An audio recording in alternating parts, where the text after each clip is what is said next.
জাহিদুর রহমান যার কথা শুনছি আমি ইদানিং, তারও দেখলাম যে সিন্ডিকেটের মধ্যে তারও নাম আছে। 12 তারিখ পর্যন্ত ঠেকায় রাখতে হবে, গভর্নমেন্ট পাওয়ারে আসলে তখন আমাদের জাহিদ ভাই ফুল পাওয়ার। জামাতে ইসলামের ৭১-এর ভূমিকা কি ছিল? আমাদের স্বাধীনতা বিরোধী ছিল। আর আমি কোট অ্যান্ড কোট সুশীল না, আমি একেবারে পরিষ্কার পলিটিক্যাল অ্যাক্টিভিস্ট। তোমার থেকে নিয়ে আমরা কোথায় যাব? তোমার জিনিস তোমার কাছেই থাকবে। আমি আব্বুকে বোঝাবো এদের কথা না শুনুক, আব্বু আমাদের কাছে ফেরত চলে আসুক।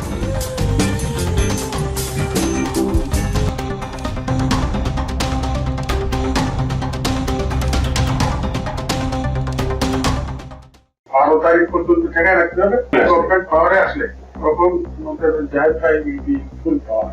পুলিশ শুধু ওয়েট করতেছে যে আমাদের কিছু দেখায় না কোথাও। কল রেকর্ডটি ইউরোপিয়ান ইউনিভার্সিটি অব বাংলাদেশের একজন শিক্ষার্থীর সাথে বিশ্ববিদ্যালয়ের সাবেক চেয়ারম্যান এবং পলাতক আওয়ামী দোসর মকবুল খানের কথোপকথনের। কল রেকর্ডে একজনের নাম বলছেন যিনি সোশ্যাল মিডিয়াতে পরিচিত মুখ, ডাক্তার জাহিদুর রহমান। সেই সাথে তিনি এখন স্বঘোষিত বিএনপি নেতাও বটে। আমি 12 তারিখের পরে ওদের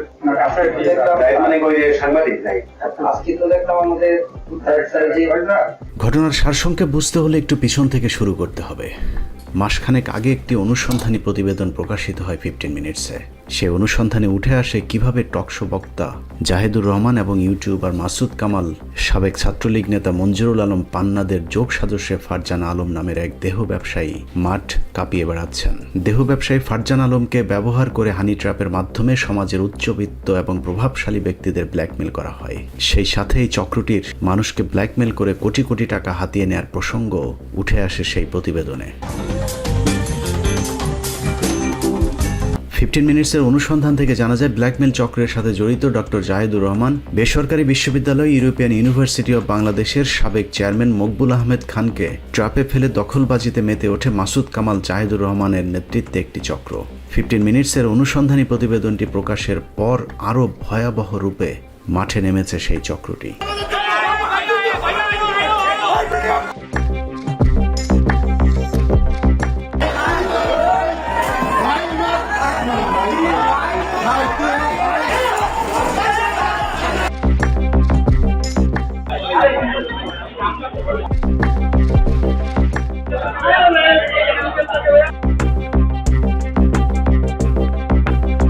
মকবুল খানের পরিবারের লোকজনের কারণে প্রতারক চক্রের প্রথম পদক্ষেপ ব্যর্থ হবার পর জোরপূর্বক বিশ্ববিদ্যালয়টি দখলের পরিকল্পনা করে জাহিদুর রহমান গং। বিশ্ববিদ্যালয়ে কয়েক দফা হামলা চালিয়ে আতঙ্ক সৃষ্টি করে অবশেষে সন্ত্রাসীদের দ্বারা পুরো বিশ্ববিদ্যালয়টি এখন তাদের দখলে নেওয়া হয়েছে। বৈধভাবে যারা এখন বিশ্ববিদ্যালয়টির মালিক তারা শুধুই খাতা কলমে মালিকানা ভোগ করছেন। গত 27 তারিখে ক্যাম্পাসে ঘটে যাওয়া সহিংসতায় আমি আক্রমণের শিকার। আমার উপর ব্যাট দিয়ে আক্রমণ করে ল ডিপার্টমেন্টের ইমরান হোসেন জয়। সে আমাকে ব্যাট দিয়ে সজোরে আঘাত করে। 2 তলায়, আমাদের ভার্সিটির 2 তলায় আমি তখন দাঁড়িয়েছিলাম। হুট করে ইমরান হোসেন জয়, সে ভার্সিটির রাষ্ট্রীয় স্টুডেন্ট, সে লোহার বেসবল ব্যাট দিয়ে আমার উপর আঘাত করে। আমি হুট করে কিছু বুঝতে পারিনি। এই হামলায় বিশেষভাবে জড়িত ছিল ইমরান হাসান জয়, অন্য ডিপার্টমেন্টের সামির, ল ডিপার্টমেন্টের মেহেদি। তাদের মূল উদ্দেশ্য ছিল ভার্সিটিকে বেআইনিভাবে দখল করা। তারা তাদের আধিপত্য বিস্তার, দখল করে রাখা, সাধারণ শিক্ষার্থীরা যেন মুখ না খুলতে পারে তাদের অন্যায়ের বিরুদ্ধে। এই জন্য তারা একটা মিথ্যা বানোয়াট বানাচ্ছে যে আমি শিবিরের পোস্টেড নেতা। আমার আসলে রাজনৈতিক সম্পৃক্ততা নেই। এদের পিছনে যে মদতদাতা রয়েছে আমরা চাই তাদেরও দ্রুত বিচারের আওতায় আনা হোক এবং কঠোর বিচার করা হোক এদের। আমি এই হামলার তীব্র প্রতিবাদ ও নিন্দা জানাই এবং তাদের সর্বোচ্চ বিচারের দাবি জানাচ্ছি। বিএনপির চেয়ারপারসন তারেক রহমানের ঘনিষ্ঠ এক ব্যক্তির নাম ভাঙিয়ে জাহিদুর রহমান আরজেএসসিকে চাপ প্রয়োগ করে বিশ্ববিদ্যালয় পরিচালনার একটি ভুয়া বোর্ড গঠন করেছেন। মজার বিষয় হলো ওই বোর্ডের সেক্রেটারি হিসেবে যাকে রাখা হয়েছে সেই ফারজানাকেই জাহিদুর রহমান এবং মাসুদ কামালেরা হানি ট্র্যাপ হিসেবে ব্যবহার করেছিলেন বিভিন্ন জায়গায়। আরজেএসসির যোগসাজশে বানানো ভুয়া ওই কমিটির হাতে ভার্সিটির নিয়ন্ত্রণ নিতে স্থানীয় বিএনপির কিছু চিহ্নিত সন্ত্রাসীদের ব্যবহার করেছে জাহেদ, মাসুদ কামালেরা।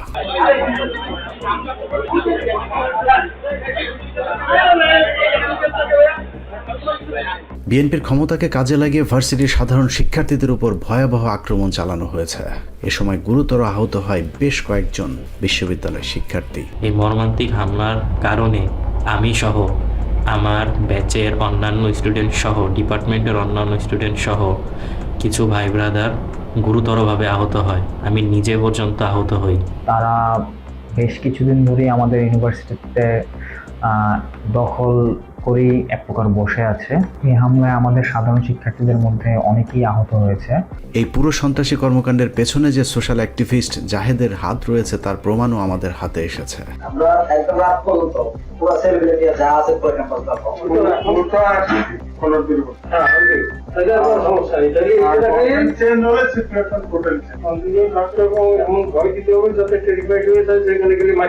আমাদের হাতে আসা একটি অডিও রেকর্ড থেকে জানা যায়, আগামী 12 তারিখের নির্বাচন পর্যন্ত ভার্সিটি দখল করে রাখতে মকবুলকে নির্দেশ দেন জাহেদুর রহমান। সংসদ নির্বাচনের পর বিএনপি সরকার গঠন করলে ভার্সিটির নিয়ন্ত্রণ পুরোপুরি নিজেদের হাতে নেবেন বলে মকবুলকে আশ্বস্ত করেছেন জাহেদ। 12 তারিখ পর্যন্ত ঠেকায় রাখতে হবে। গভর্নমেন্ট পাওয়ারে আসলে তখন জাহেদ ভাই ফুল পাওয়ার। উনি শুধু ওয়েট করতেছে যে আমার এই ঠেকায় না কোথাও না কাছে 12 তারিখ বিএনপি ক্ষমতায় আসলে কিভাবে বিশ্ববিদ্যালয় নিজেদের দখলে নেওয়া হবে সেই প্রস্তুতির কথাও মকবুলকে জানিয়েছেন জাহেদুর রহমান। তোমাদের কাজ নেই, তাদের মধ্যে এখন এই সৃষ্টি করে রাখা সর্বোচ্চ চেষ্টা করবে। এর আগে 15 মিনিটসের অনুসন্ধানী প্রতিবেদনটি প্রকাশের পর দাবার ঘুঁটি মকবুলকে নিয়ে নিজের ইউটিউব চ্যানেলে একটি ভিডিও আপলোড করেন হানি ট্রাপ ব্যবসায়ী মাসুদ কামাল। আমার বিশ্ববিদ্যালয়ে যে প্রবলেম চলতেছে তার মধ্যে আপনাকে জড়িত করার বিষয়ে আমি আসলেই আপনার কাছে ক্ষমা প্রার্থী। মাসুদ কামালের সেই ভিডিও নিজের সোশ্যাল মিডিয়াতে শেয়ারের পাশাপাশি নিজেও পৃথক আরেকটি ভিডিও নিজের ব্যক্তিগত ইউটিউব চ্যানেলে প্রকাশ করেছেন আরেক হানি ট্রাপ ব্যবসায়ী জাহেদুর রহমান। একটি বেসরকারি বিশ্ববিদ্যালয় ইউরোপিয়ান ইউনিভার্সিটি অব বাংলাদেশের সাথে আমার নাম জড়িয়ে কিছু কথা হয়েছে। দুজনেই তাদের ভিডিওতে মকবুল আহমেদকে ব্যবহার করেছেন। হানি ট্র্যাপের শিকার মকবুলের পক্ষে সোশ্যাল মিডিয়াতে এই চক্রের শিখিয়ে দেয়া বক্তব্যের বাইরে যাবার কোনো উপায় ছিল না। আমি যা শুনছি যে ওনারা একটা বড় ধরনের অ্যামাউন্ট দিছে, উনি এটা করে দিছে। মাসুদ কামালের সাথে আলোচনায় যুক্ত হয়ে মকবুল আহমেদকে অনেক অভিযোগ নিয়ে কথা বলতে দেখা গেছে। মাসুদ কামালের এক প্রশ্নের উত্তরে কোনো ধরনের তথ্য প্রমাণ ছাড়া মকবুল বলেন, 15 মিনিটস অনুসন্ধানী প্রতিবেদনটি প্রকাশের জন্য আমাকে নাকি 1 কোটি টাকা ঘুষ দিয়েছে মকবুল খানের ছেলে। এর পিছনে একটা বড় ধরনের অঙ্ক, 1 কোটি 1.5 কোটি টাকা খরচ করেছে। এই ইলিয়াস, এই নাম আমি জীবনে প্রথম তাকে দিয়ে একেবারে ভুয়া একটা ইয়া করেছে। আজগুবি মানে আপনি বলতে চাচ্ছেন যে টোটাল কাহিনীটাই আজগুবি কাহিনী, এটা বানানো উদ্ভট এবং আজগুবি। একইভাবে ছেলের বিরুদ্ধে জমি দখল, ভার্সিটির পদ দখল, শেয়ার কারসাজি, ব্যক্তিগত নির্যাতন এবং মামলা প্রসঙ্গেও মকবুলকে মিথ্যাচার করতে উৎসাহ দেন মাসুদ কামাল। নাটক আবেগঘন করতে মাসুদ কামাল মকবুল হোসেনকে বলতে বাধ্য করেন তার ছেলে মেয়েরা নাকি তাকে বাড়ি থেকে বের করে দিয়েছে। তার নিজের পুত্র ওই ভার্সিটিতে একটা কৃত্রিম সংকট তৈরি করে তাকে সেই ভার্সিটি থেকে বের করে দেয়। একমাত্র পুত্র আপনাকে বেসিক্যালি ট্রাস্টি বোর্ড থেকে বের করে দিয়েছেন। মানে আপনি কি আপনার নিজের বাসায় এখন থাকেন না? আমি আমার বাসায় থাকি না। এসব অপপ্রচারের প্রেক্ষিতে আমাদের পক্ষ থেকে মকবুল আহমেদের সাথে বারবার যোগাযোগ করা হলেও তাকে পাওয়া যায়নি। হানি ট্র্যাপের শিকার মকবুল কথা না বললেও ইউরোপিয়ান ইউনিভার্সিটির বর্তমান চেয়ারম্যান এবং মকবুল খানের একমাত্র ছেলে আহমেদ ফরহাদ তানিম সহ মকবুল খানের 2 মেয়ে আমাদের সাথে কথা বলেছেন। ফার্স্ট দেখে আমি অবাক হয়েছি, এই চিঠি দিয়ে আদান প্রদান করে আমার বাবাকে সে একটা জালের মধ্যে আটকে ফেলে। উনি ওইখানে দাবি করছে যে আগের বোর্ডের থেকে আমরা 3-4 মেম্বারকে সরিয়ে দিয়েছি। এটা কখনোই সম্ভব না। এটা আসলে একটা সিন্ডিকেট। ফরজানা আলম, জায়েদুর রহমান এবং মুন্না, পাখি, এরকম আরও অনেক কিছু। রাইট অ্যাবাউট নাও মাই চাচা অ্যাজ ওয়েল, মঞ্জু। মাসুদ কামালের ইউটিউব চ্যানেলে মকবুল আহমেদের করা অভিযোগের বিষয়ে প্রথমেই কথা হয় মকবুল আহমেদ খানের ছেলে এবং ইউরোপিয়ান ইউনিভার্সিটির বর্তমান চেয়ারম্যান ফরহাদ তানিমের সাথে। তিনি বলেন, একজন নারীকে কাজে লাগিয়ে জাহেদ, মাসুদ কামাল গং তাদের পরিবারে অশান্তি তৈরি করেছেন। অনেকে বলে ওনার সাথে আমার বাবার কিছু অবৈধ সম্পর্ক ছিল এবং আমরা এতগুলা চিঠি পাই ওনার লেখা, আমার বাবাকে দেয়া চিঠিগুলোতে উনি বিভিন্ন সময় বিভিন্নভাবে আমার আব্বাকে মানে ইনফ্লুয়েন্স করার চেষ্টা করেছেন, বিভিন্নভাবে ওনাকে মানে উনি অসহায় এরকম বলতে চেয়েছে, উনি বলতে চেয়েছে আমাকে সমাজ গ্রহণ করছে না তোমার জন্য। ওনাকে যে আসলে মিসগাইড করলো এই মহিলাটা, ওনার চিঠিগুলো পড়লে আপনি বুঝবেন ওনাকে আসলে দীর্ঘদিন ধরেই উনি একটা একটা ধোয়ার মধ্যে রেখেছে। এমন একটা অবস্থা হয়ে গেছে যে মানে আমার কাছে কষ্ট লাগে যে এই মহিলা আবার তার হাজব্যান্ড নিয়ে ঘুরে। এটা কেমন হাজব্যান্ড যে তার ওয়াইফকে সে আমার বাবার সাথে এইভাবে লাগিয়ে দিয়েছে। ওনারা যেটা করছে ওনাকে এমনভাবে মোটিভেট করে রাখছে, এমনভাবে একটা রং ইনফ্লুয়েন্সের মধ্যে ওনাকে রাখছে যে কোনোভাবেই আর ওনাকে আমরা এখান থেকে ফেরত আনতে পারছি না। তানিমের বাবা মকবুল খান ইউটিউবার মাসুদ কামালের চ্যানেলে আমাদের বিরুদ্ধে 1 কোটি টাকা চাঁদার যে দাবি করেছেন সেই বিষয়টিও অস্বীকার করে প্রমাণ দেখানোর চ্যালেঞ্জ ছুড়ে দিয়েছেন ফারহাদ তানিম। আসলে আমাদের কয়েক কোটি টাকা ইলিয়াস হোসেন সাহেবকে তো ফার্স্ট অফ অল আমি চিনতামই না। আমি পরে এইটা জানতে পারি। আমি আসলে জাহিদুর রহমান সাহেবকে চিনতাম, কারণ উনি আমাকে খুবই ঝামেলা দিয়েছে আমাদের সবাইকে। টাকা দিয়ে যদি এত সহজেই সব করা যায় তাহলে আমার ফাদারের কাছে অনেক টাকা আছে, আর আমরা টাকা দিব ইলিয়াস হোসেন সাহেবকে তো আমরা ওইভাবে জানতামই না। ওনাকে আমি কোথা থেকে টাকা দিব? তো আমার কাছে ভালো লেগেছে ইলিয়াস হোসেন সাহেব যে 15 মিনিটস প্রোগ্রামটা করেছে, উনি কিন্তু প্রত্যেকটা জিনিস প্রত্যেকটা কথার সাথে উনি কিন্তু একটা প্রমাণ দিয়েছেন, বা উনি অন্তত একটা কিছু উনি পেশ করেছেন। কেউ যদি এটা চ্যালেঞ্জ করে তাহলে সে আসুক, এসে এটাকে চ্যালেঞ্জ করুক যে উনি কথাটা বলেছেন এটা ভুল কথা, তো এটা কেউ মিথ্যা প্রমাণ করুক। তো এই চ্যালেঞ্জ কিন্তু ওনারা কেউ করেন নাই। কিন্তু আমি যদি ইলিয়াস হোসেন সাহেবকে টাকা দিয়ে থাকি, ওনারা যদি এটা এইভাবে করে বলছেন, ওই প্রেক্ষিতে তো ওনারা এই কথাটা বলছেন যে আমি হয়তো টাকা দিয়েছি, যেহেতু ওনাদের বিষয়টা এসেছে আগের রিপোর্টে আমি তো দেখেছি। তো ওনারা যেহেতু বলছে আমি যেমন প্রমাণ দিতে পেরেছি, তাহলে ওনাদেরকে আপনাদের বলা উচিত ওনারা প্রমাণ দেখ আমি যে কয়েক কোটি টাকা দিয়েছি, বা 1 কোটি টাকাও যদি দিয়ে থাকি, বা আমি যদি 10 টাকাও দিয়ে থাকি, সেটার যদি কোথাও কোনো প্রমাণ থাকে, এটা তো একটা বড় অঙ্কের টাকা, রাতের অন্ধকারে তো আর দেওয়ার সম্ভব হবে না। তো প্রমাণ যদি কেউ দেখাতে পারে আমি মেনে নিব আমি টাকা দিয়েছি। হ্যাঁ, 24-এর 5 আগস্টের পর ভার্সিটির সাধারণ শিক্ষার্থীদের আন্দোলনের মুখে চেয়ারম্যানের পদ থেকে পদত্যাগ করতে বাধ্য হন মকবুল হোসেন। পরে অন্য বোর্ড মেম্বার এবং শিক্ষার্থীদের চাওয়ার প্রেক্ষিতে ভার্সিটির চেয়ারম্যানের পদে বসেন মকবুল খানের পুত্র ফারহাদ তানিম।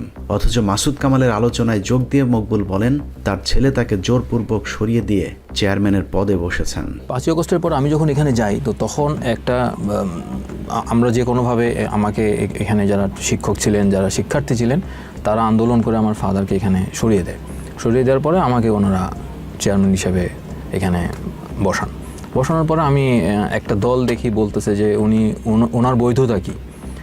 তো এরপরে আমি এটা নিয়ে একটু স্টাডি করা শুরু করলাম যে ওনারা আসলে কী বলতে চাচ্ছে। তখন আমি দেখলাম যে ট্রাস্টি বোর্ডটার মধ্যে কিছু ঝামেলা আছে। তো আমি ট্রাস্টি বোর্ডটাকে নিয়ে কাজ করা শুরু করতে যে আমি দেখলাম যে আমার ফাদার আপনার 15 সাল থেকে ভিসি ছিলেন, ভাইস চ্যান্সেলর ছিলেন ইউনিভার্সিটি। উনি যখন ভিসি হন তখন উনি ট্রাস্টি বোর্ড থেকে পদত্যাগ করেন। নিয়ম হচ্ছে যে ইউনিভার্সিটিতে কোনো পজিশনে বা পোস্টে থাকলে উনি ট্রাস্টি বোর্ডে থাকতে পারবেন না।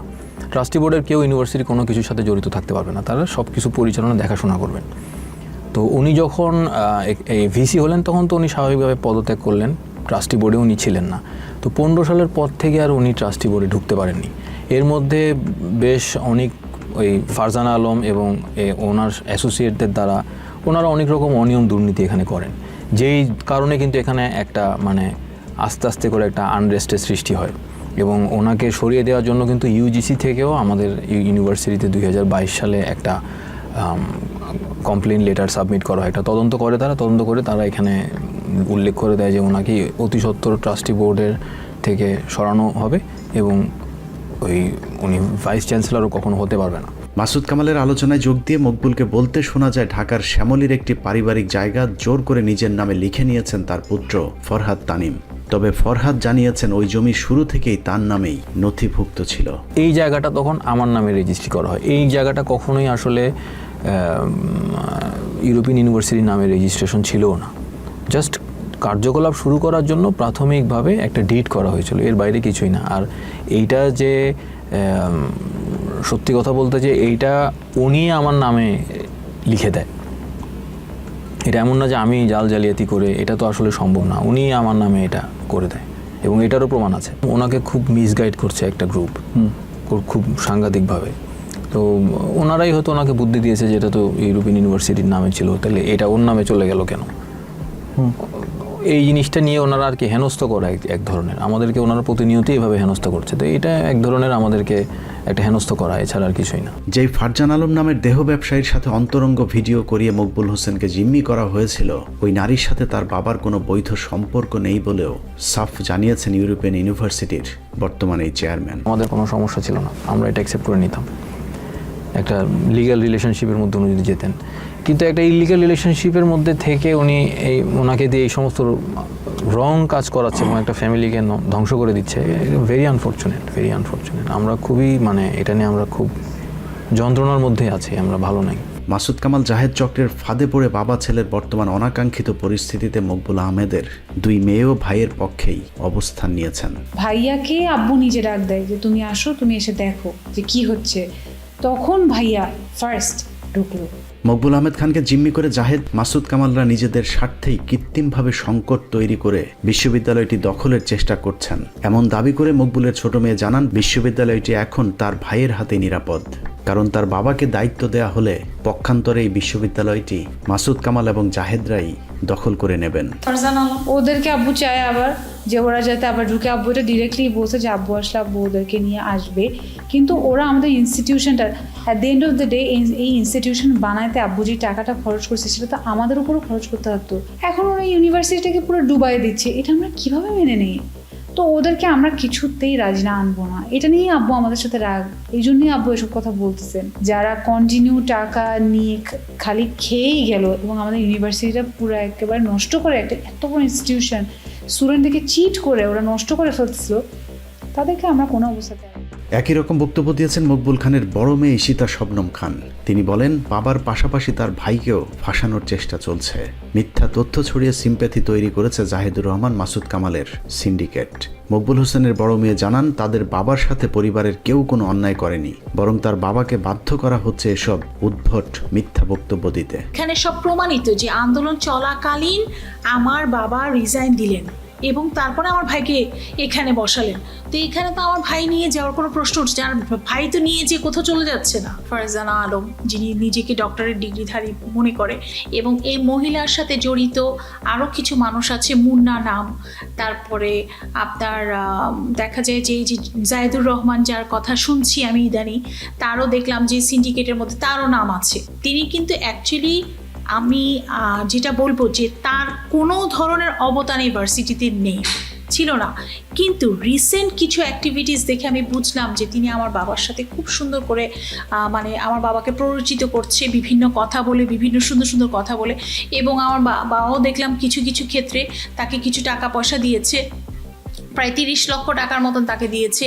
এবং এইসব জিনিস সে করছে এই জন্য যে টাকাগুলি যাতে সে নিতে পারে, এবং আগের মতন সেই যে অরাজকতা ছিল, এই যে বিভিন্ন ধরনের সমস্যা ছিল আমাদের ভার্সিটিতে, এই যে হুট করে টাকা পয়সা নিয়ে যেত, সেই একই জিনিস তারা আবার শুরু করার জন্য পাগল হয়ে গিয়েছে। মাসুদ কামাল জাহিদুর রহমান সিন্ডিকেট যে মকবুল খানকে ব্যবহার করেছে তার একটি প্রমাণও আমাদের হাতে এসেছে। পরবর্তীতে আমি জানতে পারি আমার ছেলে সেটাকে জাহেদ মাসুদ কামালের ঘনিষ্ঠ আইনজীবী সাবেক অ্যাটর্নি জেনারেল আসাদুজ্জামানের সহকারী আসমা খানম পাখির একটি অডিও রেকর্ড আমাদের হাতে এসেছে, যেখানে শোনা যায় মকবুলকে মামলার শুনানির জন্য মিথ্যা বয়ান শিখিয়ে দিচ্ছেন সাবেক অ্যাটর্নি জেনারেলের সহকারী আসমা খানম। আপনি ওখানে লেখছেন পদত্যাগপত্রে সিগনেচার নেই, আপনি এটা লিখবেন আমার কাছে জোর করবো একটা সাদা কাগজে সিগনেচার নেই। পরবর্তীতে আমি জানতে পারি আমার ছেলে সেটাকে পদত্যাগপত্র হিসেবে দাবি করে, সেই চেয়ারম্যান, ঠিক আছে, ওই লেখা লাগবে, আপনি বসতে পারবেন না, আমি দেখে তৈবে না, আপনার এখন ওইখানে ওই লেখে রাখছিল আবার সই দিতে পারেন না ওই লেখাটা, কারণ নির্দেশন জারিতে লেখা আছে, আমরা কোর্টে যাওয়ার পাইছি ওখানে লেখা যে আমার একটা সাদা কাগজ সিগনেচার নেন, পরবর্তীতে জানি ওখানে ওরা অডিওতে শোনা যায় অনাকাঙ্ক্ষিত পরিস্থিতির জন্য তার ছেলে তানিমকে দায়ী করতে জোর করা হচ্ছে মকবুল খানকে। মকবুল হোসেন খান আদালতে মিথ্যা বয়ান দিতে অস্বীকৃতি জানালে তাকে আরো চাপ দিতে শোনা যায় আসমা খানমকে। এখানে একটা জিনিস আমি বলি, শোনো, এই টোটাল যে ঘটনাটা যখন ঘটে তখন কিন্তু আমার ছেলে একসাথে জড়িত ছিল না কোনোভাবে। আমার কথা শোনো, আমি মালিক না, আমার কথা শোনো, বাস্তবটা শোনো। এরপরে যখন আমি যাওয়া বন্ধ করে দিলাম, প্রায় 15 দিন পরে তারপরে সে যাওয়া শুরু করলে ওরা দেখলো যে সে তো যা কই তাই শোনে, বুঝছো? এই তখন তারা ওর প্রশংসা করা শুরু করে। শোনেন, হ্যাঁ, আমি যদি না যাই, আমি যদি রিলে না দিই, আমার বাপেরকে কিচ্ছু করে রিলে যাওয়ার প্রশ্নই ওঠে না। ও তো সেই সময় ইউনিভার্সিটিতে যাইতই না। আপনি ভালোবাসেন, আপনি বুঝেন আপনার কথা। আমি কি ভালোবাসা না, আমি যেটা আপনাদের ব্যাপার, আপনার পারিবারিক ব্যাপার, আপনি দেখেন একটা বসতে জানেন না, যেটা বাস্তবে আপনি বোঝেন না, আমার বুঝেন আপনি করেন। আইনসম্মত ভাবে করা, আমি সই করি। ওরে আল্লাহ, আমার কথা বোঝেন, এরা করেন না, ওই সেই সব ঠিক আছে, ওই লেখা লাগবে খালি বলবো সাদা কাগজ লিখেছেন না, পরবর্তী তারা মূলত মিথ্যা মামলা দিয়ে ফরহাদ তানিমকে ফাঁসাতে মকবুলকে দিয়ে তার বিরুদ্ধে একাধিক মামলা করিয়েছেন জাহেদের এই সিন্ডিকেট, যে কাজে সম্পূর্ণ সহায়তা করেছেন অ্যাটর্নি জেনারেলের অফিস। এর মধ্যে বেশ কিছু আছে যে আমাকে তো পার্সোনালি কিছু মামলা আমার নামে, মার্ডার কেসের মামলাও, হাসিনার সময় যে ওনার নামে যে মার্ডার কেসের মামলাগুলো ছিল সেগুলো তো আমাকে ঢুকিয়েছে। জুলাই 5ই আগস্টের পরে যে মামলাগুলো হাসিনার নামে হয়েছে সেই মামলাতেও কিন্তু আমার নাম ঢুকানো হয়েছে 3টা মামলাতে অবৈধভাবে, যেহেতু আমি তো এটা কিছুই জানি না। ওনার সাথে যারা ওনাকে রংলি গাইড করছে তারাই হয়তো বলছে যে এগুলো তো বাংলাদেশে আসলে করাই যায়, টাকা পয়সা দিয়ে এইসব মামলার মধ্যে ঢুকানো যায়। তো আমি যেমন 145 নম্বর আসামি, একটাতে কোনোটাতে 62 নম্বর আসামি, এভাবে করে আছি আর কি। সামাজিকভাবে সম্ভ্রান্ত পরিবারের মানুষ হয়েও একটি দুষ্ট চক্রের কাছে জিম্মি খান পরিবার। চরম বিভ্রান্তিকর একটি বিষয় নিয়ে নিজেদের অস্তিত্ব সংকটে পরিবারটি নিজেদের মুখ খুলতে বাধ্য হয়েছেন। মকবুল আহমেদ খানের একটি ভুল পুরো পরিবারকে সামাজিকভাবে পথে নামিয়ে দিয়েছে। একদিকে পরিবার, ব্যবসা, অন্যদিকে নিজেদের সম্মান, উভয় সংকটে পড়ে দিক বিদিক ছুটছেন মকবুল খান। অন্যদিকে ভুল ক্ষমা করে দিয়ে বাবাকে আবারও ঘরে ফিরে আসার আবেদন করেছেন মকবুলের 3 সন্তান। তুমি এই ভুল থেকে বেরিয়ে আসো এবং অবশ্যই যদি পরিস্থিতি ভালো হয় আবারও তুমি তোমার সেই পজিশন ফিরে পাবে। এটা কোনো কঠিন কিছু না। তোমার থেকে নিয়ে আমরা কোথায় যাব? তোমার জিনিস তোমার কাছেই থাকবে। তোমার কাছে থাকা মানে তো আমাদের কাছেই থাকা। একজন বাবা তার সন্তানদেরকে বুঝিয়ে দেয়, তো সন্তান তার বাবার থেকে জোর করে এটা কি নিয়ে যাবে, কোথায় নিয়ে যাবে? তুমি আমাদেরকে ভুল না বুঝে আমাদের সহযোগিতা করো, আমাদের সাথে আসো, ইনশাল্লাহ সব ঠিক হয়ে যাবে। আল্লাহ যদি চায় অবশ্যই সব ঠিক হয়ে যাবে। আমি আব্বুকে বোঝাবো এদের কথা না শুনুক, আব্বু আমাদের কাছে ফেরত চলে আসুক। আব্বু কেন মনে করে, কেন ওদের কথা শুনতেছে? আর আমার অসুস্থ বাবা, আমার বাবা এখন আসলেই at the moment right now খুবই অসুস্থ, তার অনেক সর্দি কাশি। যে ফেরত আসো, তোমার নাতি নাতকুররা তোমার কথা জিজ্ঞেস করে সারাক্ষণ, আমাদের লজ্জা লাগে তাদের কাছে যেতে, আমরা বলতে পারি না কিচ্ছু। তুমি ফেরত আসো, তুমি সুস্থ হও, তুমি সুন্দর করে আমাদের সাথে সময় কাটাও। তোমার এখন বয়স হয়ে গিয়েছে, এই শেষ বয়সে তুমি যদি আমাদেরকে সময় না দাও, সারা জীবন তুমি ব্যস্ত ছিলা, তুমি সারা জীবন তোমার কাজ নিয়ে ব্যস্ত ছিলা, তুমি কখনো আমাদেরকে সময় দাও না, এখন অ্যাটলিস্ট সময় দাও আমাদেরকে। মকবুল আহমেদ খানের মতো এরকম আরও কত পরিবারকে ফারজান আলম, মাসুদ কামাল এবং জাহেদ কংয়েরা ধ্বংস করে দিয়েছে তা হয়তো তাদের টকশোতে উঁচু গলায় গলাবাজির আড়ালেই থেকে যাবে। জামায়াতের আমির জনাব তারেক রহমানকে বিতর্কে আহ্বান জানিয়েছেন। এখন জনাব তারেক রহমানের কি এই প্রস্তাব গ্রহণ করা উচিত কিনা? উত্তর হচ্ছে কোনোভাবেই না। আমিরের সাথে ডিবেট করে তাকে জাতে তোলার কোনো দরকার জনাব তারেক রহমানের আছে বলে আমি মনে করি। জামাতে ইসলামের 71-এর ভূমিকা কি ছিল? আমাদের স্বাধীনতা বিরোধী ছিল। এখানে আমি তো 96 আওয়ামী লীগকে ফ্যাসিবাদী আওয়ামী লীগ মনে করি না। আমি পেশায় ডাক্তার না, আমি ঘটনাচক্রে ডাক্তারি পাশ করেছিলাম। আর আমি কোট অ্যান্ড কোট সুশীল না, আমি একেবারে পরিষ্কার পলিটিক্যাল অ্যাক্টিভিস্ট। জামাতের ভোট আমার বিবেচনায় খুব বেশি হলে আপনার 7 থেকে 10% বাংলাদেশে। অন্যদিকে চোখের সামনে একটি পরিবারকে ধ্বংস করে দেয়া এরকম একটি চক্রকে আইনের আওতায় না এনে রাষ্ট্রের সর্বোচ্চ আইন কর্মকর্তার অফিস কিভাবে অনৈতিক কাজে যুক্ত হতে পারে সেটা নিয়েও প্রশ্ন উঠেছে। সেই সাথে প্রশ্ন উঠেছে আর কত মানুষের জীবন গেলে এদেশে আইনের শাসন প্রতিষ্ঠা হবে। অন্যদিকে একটি রাজনৈতিক দল ক্ষমতায় আসার আগেই যদি তাদের নাম ভাঙিয়ে দখলবাজি চলতে থাকে তাহলে তাদের উপর মানুষ কিভাবে আস্থা রাখবে সেই প্রশ্ন থাকলো। আল্লাহ হাফেজ।